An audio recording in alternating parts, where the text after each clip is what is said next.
അസ്സലാമു അലൈക്കും വറഹ്മത്തുള്ളാഹി വബറകാതുഹു. അല്ലാഹുമ്മ സ്വല്ലി അലാ സയ്യിദിനാ മുഹമ്മദിൻ വഅലാ ആലിഹി വസ്വഹ്ബിഹി വസല്ലം. ഏറ്റവും സ്നേഹം നിറഞ്ഞ സത്യവിശ്വാസികളെ, നമ്മുടെ ഇന്നത്തെ മഹത്തായ അദ്കാർ സുബാഹ് മജ്ലിസ് ആരംഭിക്കുകയാണ്. അള്ളാഹുവിനെ അവൻ്റെ ഉന്നതമായ നാമങ്ങളിലൂടെയും സൽവിശേഷങ്ങളിലൂടെയും ഒക്കെ പുകഴ്ത്തുവാൻ വേണ്ടി ധാരാളം ദിക്റുകൾ മുത്തഹബീബ് സല്ലല്ലാഹു അലൈഹി വസല്ലം തങ്ങൾ നമ്മെ പഠിപ്പിച്ചിട്ടുണ്ട്. അതിലെ ഏറ്റവും പ്രധാനപ്പെട്ടതാണ് രാവിലെയും വൈകുന്നേരവും നമ്മൾ ചൊല്ലുന്ന അദ്കാറുകൾ. ഓരോ ദിവസത്തിൻ്റെയും പ്രഭാതത്തിൽ നമ്മൾ അള്ളാഹുവിൻ്റെ ഏറ്റവും നല്ല വിശേഷണങ്ങളും മഹത്വങ്ങളും സ്തുതികളും പറഞ്ഞുകൊണ്ട് ഒരു പ്രഭാതം നമ്മൾ തുടങ്ങിയാൽ, അത് പതിവാക്കുകയും ചെയ്താൽ അവന് ലഭിക്കുന്ന ഒരുപാട് അനുഗ്രഹങ്ങൾ മുത്തഹബീബ് സല്ലല്ലാഹു അലൈഹി വസല്ലം തങ്ങൾ പറയുന്നുണ്ട്. ഒരുപാട് അനുഗ്രഹങ്ങൾ, ഒരുപാട് നേട്ടങ്ങൾ അവന് കാത്തിരിക്കുന്നുണ്ട്. അതിലേറ്റവും വലുത് അള്ളാഹുവിനെ അധികമായിട്ട് ഓർക്കുന്നവർ, ദിക്ർ ചൊല്ലുന്നവർ, അത് ദാക്കിരീനല്ലാഹ കസീറൻ എന്ന് അള്ളാഹു പുകഴ്ത്തി പറഞ്ഞ മഹാന്മാരുടെ കൂട്ടത്തിൽ നമുക്ക് ഉൾപ്പെടാൻ കഴിയും എന്നതാണ് ഏറ്റവും വലിയ മഹത്വം എന്ന് പറയുന്നത്. അതുപോലെ തന്നെ നമ്മുടെ ജീവിതത്തിൽ അള്ളാഹുവിൻ്റെ പ്രത്യേകമായ ഒരു സംരക്ഷണവും ഒരു രക്ഷയുമൊക്കെ നമുക്ക് ലഭിക്കും. അന്നത്തെ ദിവസം ആകസ്മികമായിട്ട് നമുക്കുണ്ടാകുന്ന എല്ലാ പ്രയാസങ്ങളിൽ നിന്നും അള്ളാഹു ഒരു കാവൽ നമുക്ക് നൽകും. അതുപോലെ തന്നെ പിശാചിൽ നിന്നും ജിന്നിൽ നിന്നും മനുഷ്യരിൽ നിന്നും ഒക്കെ ഉണ്ടാകുന്ന ബുദ്ധിമുട്ടുകളിൽ നിന്ന് ഒക്കെ അള്ളാഹു വലിയൊരു കാവൽ അന്നത്തെ ദിവസം അള്ളാഹു നമുക്ക് നൽകി അനുഗ്രഹിക്കും. അതുപോലെ തന്നെ അള്ളാഹുവിൻ്റെ അടുത്ത് നമ്മുടെ പദവികൾ ഇങ്ങനെ ഉയർന്നുകൊണ്ടിരിക്കും. മാത്രമല്ല, നമ്മുടെ ഹൃദയത്തിന് വലിയ സന്തോഷവും നമ്മുടെ ഹൃദയ വിശാലതയും അള്ളാഹു നൽകും. അതുപോലെ തന്നെ മുത്തഹബീബ് സല്ലല്ലാഹു അലൈഹി വസല്ലം തങ്ങളുടെ ചര്യ പിൻപറ്റിയവരിൽ നമ്മൾ ഉൾപ്പെടുകയും ചെയ്യും. അതുപോലെ ഒരുപാട് അനുഗ്രഹങ്ങൾ, ഒരുപാട് മഹത്വങ്ങൾ ഈ ദിക്റുകൾ അദ്കാറുകൾ പതിവാക്കുന്ന ആളുകളെ കാത്തിരിക്കുന്നുണ്ട്. അള്ളാഹു ആ ഭാഗ്യവാന്മാരിൽ നമ്മെ ഉൾപ്പെടുത്തി അനുഗ്രഹിക്കട്ടെ. അള്ളാഹു നമ്മെ എല്ലാവരെയും അനുഗ്രഹിക്കട്ടെ. ഈ മഹത്തായ മജ്ലിസിൽ പതിവായി പങ്കെടുക്കാനുള്ള ഭാഗ്യം അള്ളാഹു നമുക്ക് എല്ലാവർക്കും നൽകി അനുഗ്രഹിക്കട്ടെ. അതുപോലെ തന്നെ മുത്തഹബീബ് സല്ലല്ലാഹു അലൈഹി വസല്ലം തങ്ങളുടെ പേരിൽ പതിവായി സ്വലാത്ത് അധികരിപ്പിക്കുന്ന വലിയ ആശിക്യങ്ങളിൽ അള്ളാഹു നമ്മെ ഉൾപ്പെടുത്തി അനുഗ്രഹിക്കട്ടെ. ആമീൻ യാ റബ്ബൽ ആലമീൻ. ഇന്നത്തെ നമ്മുടെ അദ്കാർ സുബാഹിലേക്ക് കടക്കുകയാണ്. إلى حضرة سيدنا وشفيعنا محمد صلى الله عليه وسلم الفاتحة. أعوذ بالله من الشيطان الرجيم. بسم الله الرحمن الرحيم.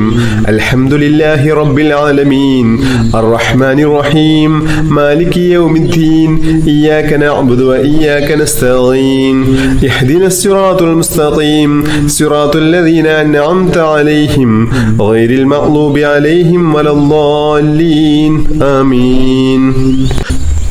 بسم الله الرحمن الرحيم.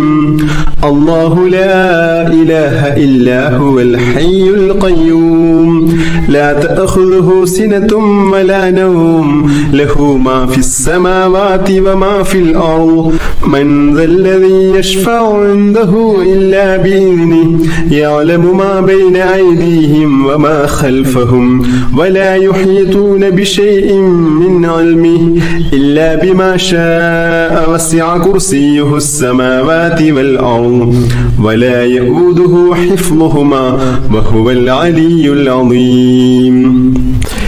നമ്മുടെ ഇന്നത്തെ പ്രഭാതം അള്ളാഹുവിൻ്റെ പൊരുത്തത്തിൽ ആവാനും ഇന്നത്തെ ദിവസത്തിൽ എല്ലാ അനുഗ്രഹങ്ങളും ലഭിക്കാനും എല്ലാ തടസ്സങ്ങളും മാറി എല്ലാ ഖൈറിൻ്റെ കവാടങ്ങളും തുറക്കപ്പെടാനും എല്ലാ ഷർറിൽ നിന്നും സുരക്ഷ ലഭിക്കുവാനും നമ്മുടെ റിസ്ഖിൽ വലിയ വിശാലത ലഭിക്കാനും ചൊല്ലേണ്ട അതിമഹത്തായ ദിക്റുകൾ ചൊല്ലാം.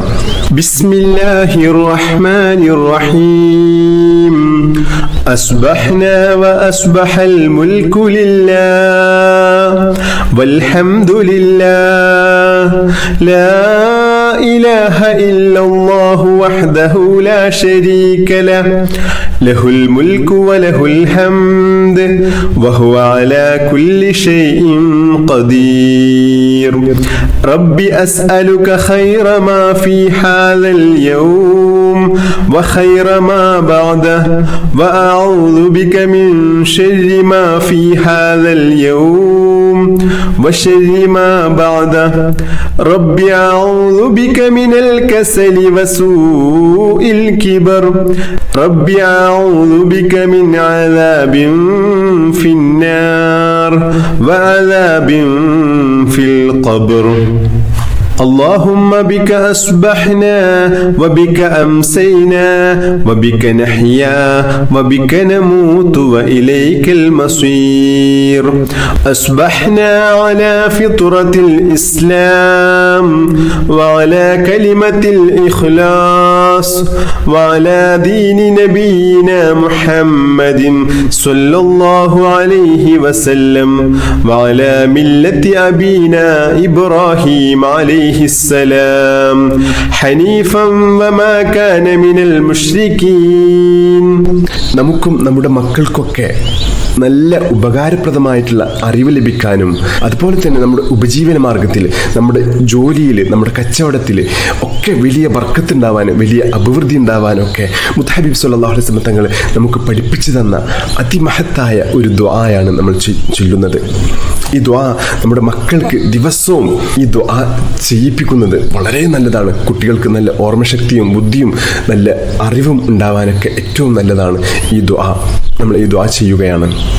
اللهم إني أسألك علما نافعا ورزقا طيبا وعملا متقبلا اللهم إني أسألك علما نافعا ورزقا طيبا وعملا متقبلا اللهم إني أسألك علما نافعا ورزقا طيبا وعملا متقبلا بسم الله الرحمن الرحيم قل هو الله أحد الله الصمد لم يلد ولم يولد ولم يكن له كفوا أحد بسم الله الرحمن الرحيم قل هو الله أحد الله الصمد لم يلد ولم يولد ولم يكن له كفوا أحد بسم الله الرحمن الرحيم